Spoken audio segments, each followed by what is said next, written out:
The Eric Thames show continued during a 5-run first inning that ended Boston's chances at their third straight win on Tuesday evening in Milwaukee. Welcome into the Boston Red Sox newsfeed post-game recap. I'm Adam Blue reporting for CLNS, a leading online provider of audio-visual coverage for your Boston Red Sox. After Mookie Betts led off the game with a solo homer to give the Sox a 1-0 lead, the Brewers offense teed off on starter Drew Pomeranz for a 5 spot in the first and never let up in an 11-7 win at Miller Park. Thames belted his 13th homer of the season with 1 on in the first inning, which was followed by a double from Ryan Braun and an RBI single by former Red Sox third baseman Travis Shaw. After Pomeranz got 2 outs on a flyout and a fielder's choice, Keon Broxton made it 5-1 with a 2-run homer to right field. Thames eclipsed his career high in home runs with the first inning blast, and is tied with Washington's Ryan Zimmerman and New York Yankees rookie Aaron Judge for the MLB lead in homers. Prior to the season, Thames had just 21 career MLB homers, but mashed 124 in 3 seasons in Korea before signing with the Brew Crew in the off-season. Pomeranz allowed back-to-back singles in the bottom of the 4th inning for another Milwaukee run, and his night was over after just 4 innings, and he picked up his second loss of the season. The Southpaw entered tonight's contest 3-1 with a 4.00 ERA, and had allowed 2 or fewer runs in 4 of his previous 5 outings in 2017. Boston struck for 3 runs in the top of the 5th inning to trim the deficit to 6-4, with pinch hitter Chase d'Arnaud picking up his first hit and first run scored in a Boston uniform.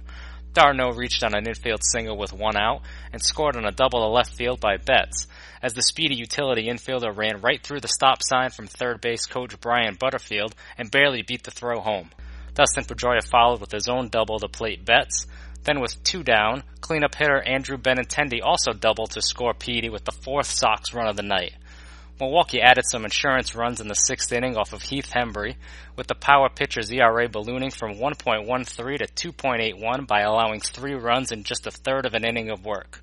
Orlando Arcia and Nick Franklin knocked in runners for the Brewers, who tied their season-high in runs scored as they put up 11 runs in an 11-7 win over the Reds on April 24th.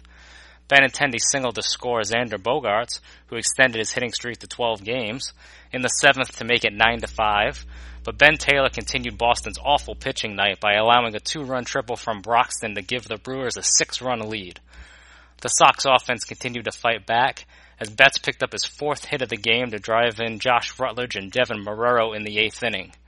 Betts was a triple away from hitting from the cycle, but did have 2 doubles, the leadoff homer, and 4 runs driven in while raising his average over the 300 mark. Bogaerts had a chance to get the Sox closer in the 8th, as he had Betts and Pedroia on base, but struck out to end the threat. A scoreless 9th led to Boston's 15th defeat of the season, while the Brewers inched over the 500 mark to 17-16 on the year. Boston ended the night with 12 hits, with Betts claiming 4 of them and Benintendi going 3 for 4 with a walk and 2 runs batted in. Fernando Abad, Robbie Scott, and Joe Kelly tossed scoreless outings in relief, but Pomeranz, Hembree, and Taylor were terrible on the hill, and the Sox could not overcome their multitude of mistakes. The Sox will look to get a lengthy outing from Kyle Kendrick tomorrow night in order to save the bullpen, as he gets his second chance to impress after a rough first start in Boston. Kendrick allowed 6 runs on 8 hits in 4 innings during Boston's 8-3 loss to Baltimore 5 days ago. He will face Chase Anderson on Wednesday night, who is 2-0 this season with a 2.86 ERA. Be sure to check out the rest of the pregame news and lineups prior to the 8:10 p.m. start tomorrow night right here with CLNS, and we'll have you covered with a postgame recap after the game as well. This has been Adam Blue for CLNS.